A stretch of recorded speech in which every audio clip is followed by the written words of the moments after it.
আমরা শুনব রুশ দেশের এক উপকথা, শীতের বাসা। এক ছিল বুড়ো আর এক ছিল বুড়ি। তাদের একটা ষাঁড়, একটা ভেড়া, একটা হাঁস, একটা মোরগ আর একটা শুয়োর ছিল। বুড়ো একদিন বুড়িকে বলল, মোরগ পুষে আর কি লাভ হবে বউ, তার চেয়ে একটা পরবের দিন দেখে দিই জবাই করে। বুড়ি বলল, ভালো কথা, তাই করা যাক। মোরগ কিন্তু শুনতে পেয়েছিল, তাই রাত হতে মোরগ পালিয়ে গেল বনে। পরদিন সকালে বুড়ো হাতি পাতি করে সব খুঁজলো, মোরগের চিহ্ন নেই কোথাও।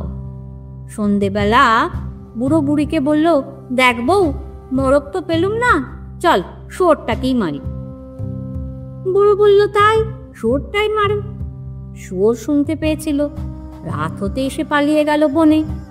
বুড়ো হাতি পাতি করে সব খুঁজলো, কোথাও শুয়োরের চিহ্নটুকু নেই। তখন বুড়ো বলল, চল ভেড়াটাকেই কাটতে হবে দেখছি। বুড়ি বলল, তাই কাটো। ভেড়া সব শুনে হাঁসকে বলল, চল আমরা দুজনেই বনে পালাই, নয়তো তোকেও কাটবে আমাকেও কাটবে।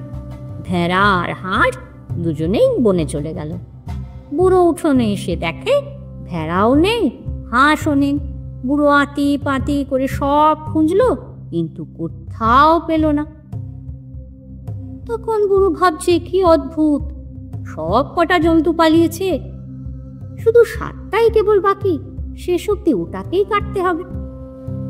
বুড়ি বলল, কি আর করা যাবে, তাই কাটো। শুনে ষাঁড়ও পালিয়ে গেল বনে। গ্রীষ্মকালে বনে থাকাটা তো বেশ সুবিধে, সুতরাং এই পলাতক জন্তুরা বেশ আরামেই রইল। কিন্তু গ্রীষ্ম শেষ হয়ে শীত এলো। ষাঁড় গিয়ে ভেড়াকে বলল, কি বলো ভায়া, শীতকাল তো এসে পড়লো, কাঠের একটা বাড়ি তো বানাতে হয়। ভেড়া জবাব দিল, আমার গায়ে তো পশমে কর্তা আছে, শীতে আমার কিচ্ছু হবে না। শুয়োরের কাছে গেল ষাঁড়, বলল, চল শুয়োর, একটা কাঠের বাড়ি বানিয়ে ফেলি। শুয়োর বলল, আরে ধুপ, পড়ুক না শীত, কতই পড়বে, আমি ওসবের পরোয়া করি না, মাটি খুঁড়ে তলায় ঢুকে যাব, ব্যাস বাড়ি ছাড়াই চলে যাবে। হাঁসের কাছে গেল ষাঁড়, বলল, হাঁস ও হাঁস, চল একটা কাঠের বাড়ি বানাই। হাঁস বলল, বাড়িতে আমার কাজ নেই, এক ডানা পেতে শোবো, আরেক ডানায় গা ঢাকবো, হাজার বরফেও ঠান্ডা লাগবে না। ষাঁড় এবার গেল মোরগের কাছে, বলল, চল একটা কাঠের বাড়ি বানাই। বাড়িতে কি হবে, ফার গাছের তলায় বসে শীতকালটা বেশ কেটে যাবে। ষাঁড় দেখলো গতি খারাপ, নিজের পথ এবার নিজেই দেখতে হয়। তখন তাদের বলল, ঠিক আছে, তোদের ইচ্ছে না থাকে বেশ, আমি নিজেই নিজের ঘর তুলব। ষাঁড় একাই কাঠ দিয়ে বাড়ি বানালো, চুল্লি জেলে আগুন পোয় আরাম করে। কিন্তু সে বছর ভয়ানক শীত পড়ল। শীতে শরীর জমে যায়, ভেড়া খুটখুট খুটখুট করে ঘোরে, কিন্তু শরীর আর কিছুতেই গরম হয় না।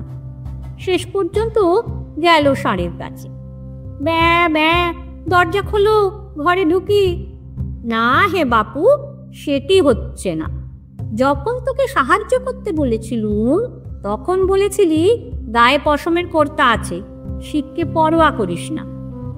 ঢুকতে দে বলছি, নয়তো ঢু মেরে দরজা ভেঙে ফেলবো, তাহলে তুইও ঠান্ডায় জমে যাবি। ষাঁড় ভাবে আর ভাবে, ঢুকতে দি, নইলে জমিয়ে মারবে।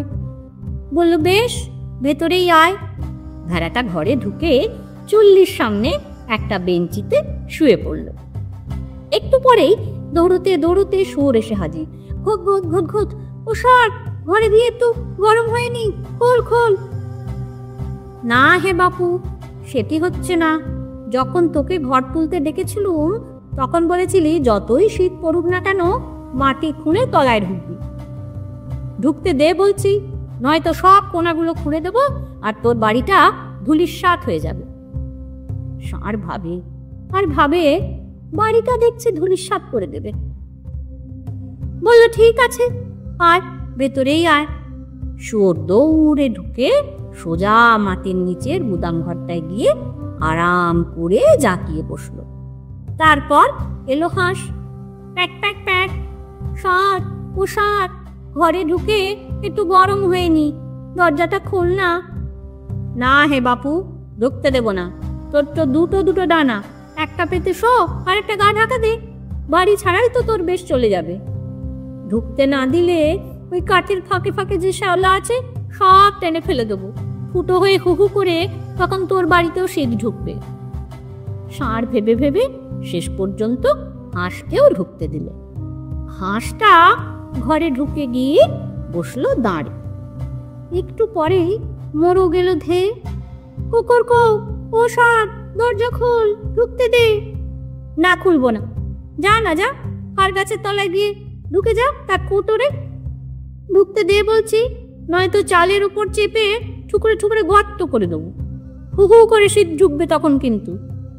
মোরগকেও ঢুকতে দিল ষাঁড়। মোরগটা উড়ে গিয়ে বসলো একটা কড়ি কাঠের ওপর। রইল ওরা একসঙ্গে, পাঁচটিতে মিলে দিন কাটায়। নেকড়ে আর ভালুকের কানে সেই কথা গেল। তারা বলে, চল আমরা গিয়ে সব কটাকে খেয়ে ফেলি, তারপর আমরাই থাকবো এই বাড়িটাতে।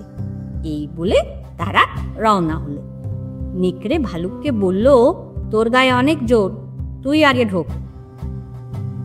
ভালুক বলে, না রে, আমি বড় ঢিলে ঠালা, তুই চটপটে, বরং তুই আগে ঢোক। নেকড়েই ঢুকলো বাড়ির মধ্যে। ঢোকা মাত্রই ষাঁড়টা দুটো শিঙের মধ্যে তাকে আটকে দেয়ালে ঠেসে ধরল। ভেড়াটা দৌড়ে এসে ঢুঁ মারে, দমাস দমাস। আর মাটির নিচে গুদাম ঘরটা থেকে শুয়োরটা হাঁকে, ছুরিতে কুড়ুলে শান পড়ে, জ্যান্ত খাবো নেকড়ে রে। হাঁস এসে চিমটি লাগায় নেকড়ের গায়ে, আর মোরগটা দাঁড়ে দাঁড়ে নেচে নেচে চেঁচায়, সে আবার কি, রাখি আর কি, এইখানে দে আমায় ছুরিও হেতা দড়িও হেতা, ঝুলিয়ে করি জবাই। হাঁক ডাক শুনে ভালুক একেবারে চম্পট। নেকড়ে এদিকে ফোঁসে ওদিকে ফোঁসে, কোনো রকমে শিং ফসকে পালিয়ে গিয়ে বাঁচে। ভালুককে গিয়ে বলে, বাবা, যা বিপদে পড়েছিলাম, খুব জোর বেঁচে গেছি, পিটিয়ে প্রায় মেরেই ফেলেছিল। কালো কোট পরা একটা লোক আমায় মস্ত সাঁড়াশি দিয়ে ঠেসে ধরল দেয়ালের সঙ্গে। তারপর ছাই রঙা কোট পরা বেটে লোকটা এসে কুড়ুলের ভোঁতা দিক দিয়ে সে কি পিটুনি না পিটলে। তারপর সাদা কোট পরা আরেকটা বেঁটে লোক এলো, সে সেই সাঁড়াশি দিয়ে চিমটি কাটতে লেগে গেল।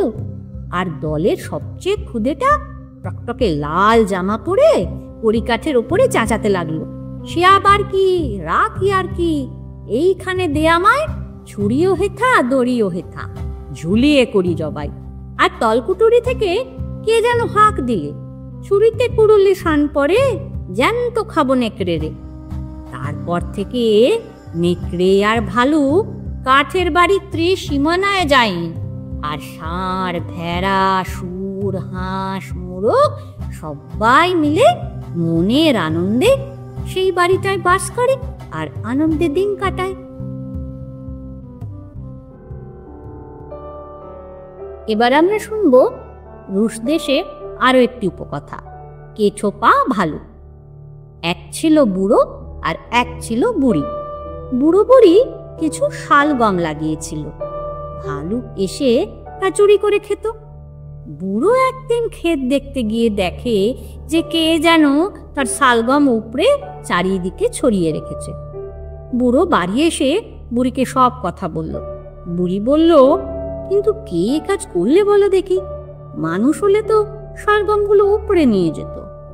যত নষ্টের গোড়া ওই ভালুকটারই ওই কাজ। যা বুড়ো, চোরের ওপর নজর রাখিস। বুড়ো একটা কুড়ুল নিয়ে চলল, সারা রাত পাহারা দেবে।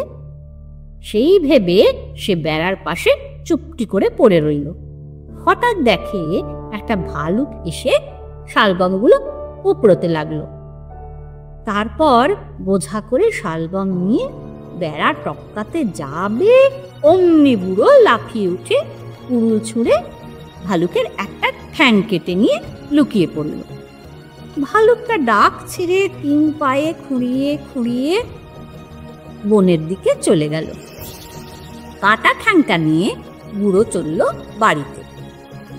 বাড়িতে এসে বুড়িকে বলল, এই নে বউ, রান্না করিস। বুড়ি সেটার ছাল ছাড়িয়ে সেদ্ধ বসিয়ে দিল। তারপর ছাল থেকে লোম ছাড়িয়ে ছালটা পেতে বসে লোম পাকিয়ে পশম বানাতে লাগলো। বুড়ি পশম বনে আর ভালুকটা এদিকে একটা কাঠের পা তৈরি করে বুড়ো বুড়ির ওপর শোধ তুলবে বলে বেরিয়ে পড়ল। ভালুক হাঁটে, কাঠের পা খটখটায়, নিজের মনে গজগজায়, গরর গরর গরু, আমি কেঠোফা ভালুক, চারিদিকে সব ঘুমিয়ে, আমি চলি শুধু খুঁড়িয়ে। বুড়ি কোথাও এই জাগছে, আমার গায়ের ছাল পেতে বসে লোম দিয়ে সুতো কাটছে। স্পর্ধা দেখেছ বুড়িটার? আমারই পায়ের মাংস রাঁধছে, বসে বসে খাবে বুড়ো তার। বুড়ি শুনতে পেয়ে বলে, ও বুড়ো দৌড়টা দিয়ে দে, ভালুক আসছে। ভালুকটা কিন্তু ততক্ষণে ভেতরে ঢুকে গেছে। দরজা খুলে গড়গড় করে রেগে বলল, গড়গড় বুড়ুক, আমি কেঠোপা ভালুক, চারিদিকে সব ঘুমিয়ে, আমি চলি শুধু খুঁড়িয়ে। বুড়ি হোথা ওই জাগছে, আমার গায়ের ছাল পেতে বসে লোম দিয়ে সুতো কাটছে। স্পর্ধা দেখেছ বুড়িটার? আমারই পায়ের মাংস রাঁধছে, বসে বসে খাবে বুড়ো তার। বুড়ো বুড়ি তো ভয়েই মরে। বুড়ো মাচার উপর গামলার তলায় গিয়ে লুকিয়ে রইল। বুড়ি চুল্লির উপর। ভালুকটা ঘরে ঢুকে এখানে খুঁজে সেখানে খুঁজে, খুঁজতে খুঁজতে পাক ফসকে একেবারে তলকুটুরিতে। তখন পাড়াপড়শি সবাই দৌড়ে এসে মেরে ফেলল সেই ভালুকটাকে।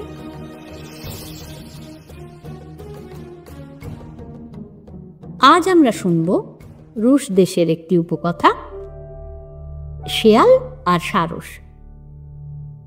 শেয়াল আর সারসে খুব ভাব। একদিন শিয়াল ভাবল সারসকে নেমন্তন্ন করা যাক। বলল, এসো সই, এসো আমার বাড়িতে, তোমার নেমন্তন্ন রইল। সারস তো নেমন্তন্ন খেতে গেল। শিয়াল করল কি, সুজির পায়েস রান্না করে একটা রেকাবিতে ঢেলে যত্ন করে অতিথিকে খেতে দিল। খেয়ে নাও সই, বন্ধু আমার, নিজে হাতে রান্না করেছি। সারস তার লম্বা ছুঁচলো ঠোঁট দিয়ে কেবলই ঠোকর মারে আর ঠোকর মারে, কিন্তু তার কিছুই গলায় ওঠে না। ইতিমধ্যে নিজেই চেটেপুটে সব পায়েস শেষ করে দিল শেয়াল। খেয়ে দিয়ে বলল, কিছু মনে করো না সই, পাতে দেবার মতো তো আর কিছু নেই। সারস জবাব দিল, ঠিক আছে, ঢের খেয়েছি, অনেক ধন্যবাদ। এবার তুমি এসো আমার বাড়ি, একসঙ্গে খাওয়া দাওয়া করা যাবে। পরদিন শিয়াল গেল সারসের বাড়ি। সারস এক চমৎকার ঝোল রান্না করেছিল। লম্বা সরু মুখ একটা কলসিতে করে তা শিয়ালকে খেতে দিল সারস। খেয়ে নাও সই, খেয়ে নাও। এই কিন্তু সব, আর কিন্তু কিছু নেই। কলসির মধ্যে শিয়াল মুখ ঢোকাতে চেষ্টা করল।